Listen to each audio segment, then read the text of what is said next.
আল্লাহ সুবহানাহু ওয়া তাআলা ফেরেশতাদের পরামর্শকে অ্যাভয়েড করে ওনার সিদ্ধান্ত বাস্তবায়ন করার জন্য গোটা পৃথিবীর পৃষ্ঠদেশ থেকে আল্লাহ সুবহানাহু ওয়া তাআলা মাটি সংগ্রহ করা শুরু করলেন। নবী করিম সাল্লাল্লাহু আলাইহি সাল্লাম বলছে, এই মাটির মধ্যে এমন কিছু প্রভাব আছে যে প্রভাবগুলো বনি আদমের উপর প্রভাব বিস্তার করেছেন।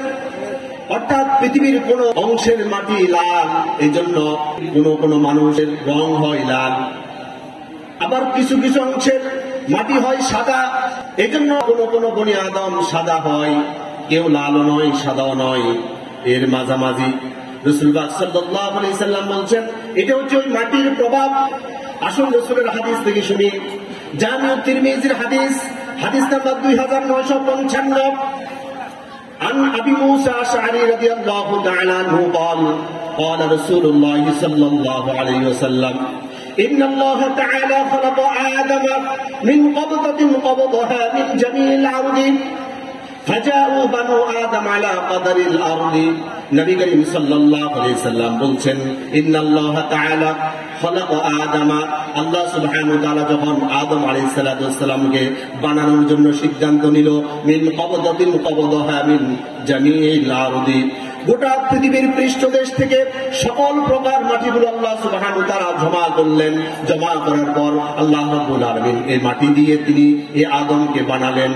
ফাজাউ বানু আদম আলা কদারিল আরদি, ওই জমিন থেকে যে মাটিগুলো আল্লাহ রাব্বুল আলামিন সংগ্রহ করলেন, সংগ্রহকৃত মাটিগুলো যেমন বিভিন্ন প্রকারের হয়, বনি আদমরা এর প্রভাবে প্রভাবিত হওয়ার কারণে মানুষগুলো বিভিন্ন কালারের হয়।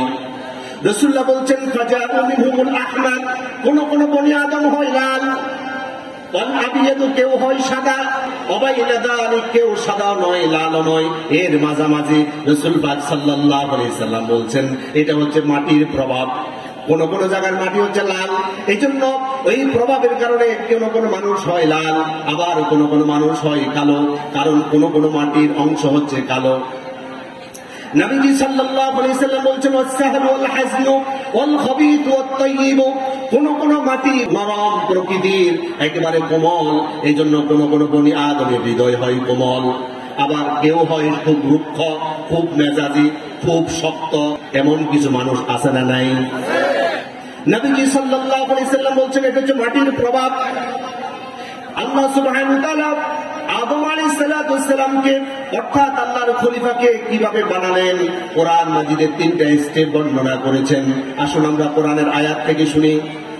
প্রথম স্টেপ আল্লাহ রাব্বুল আলামিন বর্ণনা করছেন, ওয়ালাকাদ খালাকনাল ইনসানা মিন সালসালিন মিন হামাইন মাসনুন, আমি মানুষকে সৃষ্টি করেছি শুকনো ঠনঠনে মাটিগুলো সংগ্রহ করেছি, মিন হামাইন মাসনুন, এরপর কালসে কাদামাটি দিয়ে আমি তাদেরকে তৈরি করেছি।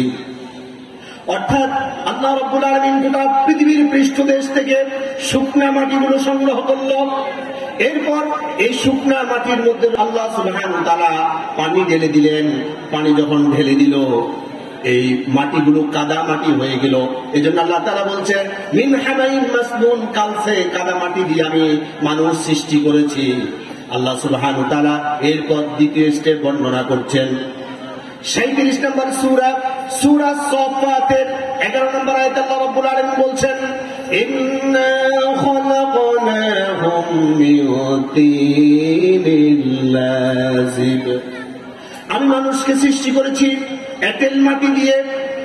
অর্থাৎ আল্লাহ সুবহানাহু ওয়া তাআলা যে মাটির মধ্যে পানি মিক্স করেছিল, ওই পানিগুলো যখন আস্তে আস্তে শুকাতে শুরু করলো, মাটিগুলো আটালো হয়ে গেল, এঁটেল মাটি হয়ে গেল। ওই এঁটেল মাটি দিয়ে আল্লাহ রাব্বুল আলামিন হযরত আদম আলাইহিস সালাতু ওয়াস সালামের দেহকে সুন্দরভাবে সাজালো, তিনি বানালো, বানায়া জমিনের মধ্যে তিনি শোয়াই রাখলো। এরপর 3 নম্বর স্টেপ আল্লাহ সুবহানাহু ওয়া তাআলা বর্ণনা করছেন। 55 নম্বর সূরা রহমানের 14 নম্বর আয়াতে আল্লাহ তাআলা বলছেন, খালাকাল ইনসানা মিন সালসালিন কাল ফাখর, বলেন সুবহানাল্লাহ। আমি মানুষ সৃষ্টি করেছি শুকনো ঠনঠনে মাটি দিয়ে। অর্থাৎ আল্লাহ রাব্বুল আলামিন যে এঁটেল মাটি দিয়ে হযরত আদম আলাইহিস সালামের দেহকে বানালেন, বানায়া আল্লাহ সুবহানাহু ওয়া তাআলা এই স্ট্রাকচারটা জমিনের মধ্যে শোয়াই রাখলেন। এরপর রৌদ্রের আলো এখানে পড়লো, বাতাসের আর্দ্রতা এখানে লাগলো, আস্তে আস্তে শুকাতে শুরু করলো। মাটিগুলো যখন শুকাই একেবারে ঠনঠনে শক্ত মাটি হয়ে গেল, আল্লাহ সুবহানাহু ওয়া তাআলা বলছেন, আমি এই শক্ত মাটি দিয়ে আমি আদমকে বানিয়েছি। সুবহানাল্লাহ। এখন আল্লাহ রাব্বুল আলামিন হযরত আদম আলাইহিস সালামের স্ট্রাকচারটা কতটুকু করেছিল? নবীজি সাল্লাল্লাহু আলাইহি সাল্লাম বলছেন 120 হাত লম্বা। সুবহানাল্লাহ বলেন। আদম আলাইহিস সালামের যে দেহটা আল্লাহ তাআলা তৈরি করলো, এটার লম্বা কতটুকু? 120 হাত। সহিহ বুখারীর হাদিস, হাদিস নাম্বার 3326। عن أبي هريرة رضي الله تعالى عنه قال قال رسول الله صلى الله عليه وسلم خلق الله آدم وطوله 60 ذراعا। নবীজি সাল্লাল্লাহু আলাইহি সাল্লাম বলছেন, আদম আলাইহিস সালামকে আল্লাহ রাব্বুল আলামিন বানিয়েছেন ওয়াতুলুহু 60 যিরাআ, 60 গজ লম্বা। হাতের আঙ্গুলের মাথা থেকে কনুই পর্যন্ত এতটুকুকে বলে ইয়াদুন। ইয়াদুন অর্থ হাত, আর আঙ্গুলের মাথা থেকে একেবারে বাহু পর্যন্ত পুরা হাতটাকে বলা হয় যিরাআ। রাসূল পাক সাল্লাল্লাহু আলাইহি সাল্লাম ইয়াদুন বলে নাই, রাসূলুল্লাহ যিরাআ বলেছেন। অর্থাৎ 60 যিরাআ, হাতের আঙ্গুলের মাথা থেকে বাহু পর্যন্ত যতটুকু, এরকম 60 হাত লম্বা। অর্থাৎ 2 হাতে 1 গজ, তাহলে 60 গজে কয় হাত? 120 হাত লম্বা, বিশাল হাইকেল। আল্লাহ সুবহানাহু ওয়া তাআলা সিদ্ধান্ত নিল, এবার আমি আমার খলিফা এই দেহের ভিতরে আমি রূহ ফুঁকে দিব। রূহ ফুঁকে দেওয়ার আগে আল্লাহ রাব্বুল আলামিন সকল ফেরেশতাদেরকে ডাকলো, ও আমার ফেরেশতারা, তোমরা না বলেছিলে খলিফা বানানোর দরকার নাই, তোমরাই আমার তাসবিহ তাহলিলের জন্য যথেষ্ট। আসো আসো, তোমরা দেখো আমার খলিফার চারদিকে তোমরা দাঁড়াও। গোল হয়ে দাঁড়িয়ে সবাই তাকিয়ে আছে, এই বুঝি আল্লাহর খলিফা। এরা তো কিছুদিন পর জমিনের মধ্যে কি মারামারি করবে, কাটাকাটি করবে। এবার বলুন তো দেখি, খলিফার ব্যাপারে ফেরেশতাদের নেগেটিভ ধারণা নাকি পজিটিভ ধারণা?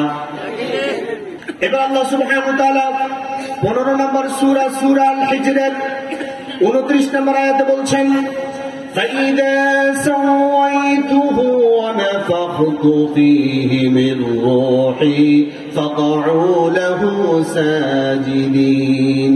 فَإِذَا سَوَّيْتُ وَنَفَخْتُ فِيهِ مِنْ رُوحِي, আমি আদম আলাইহিস সালামকে পরিপূর্ণ করার জন্য রূহ ফুঁকে দিব। এখন আল্লাহ রাব্বুল আলামিন সকল ফেরেশতাদেরকে ডাকে, ভুল করে দাঁড় করিয়ে এবার আদম আলাইহিস সালামের মাটির দেহের ভিতরে আল্লাহ সুবহানাহু ওয়া তাআলা রূহটা ফুঁকে দিল। রূহ ফুঁকে দেওয়ার সাথে সাথে 1 সেকেন্ডের ভিতরে মাটির দেহের আদম আলাইহিস সালাম রক্তে মাংসের একজন মানুষ হয়ে সোজা দাঁড়িয়ে গেল।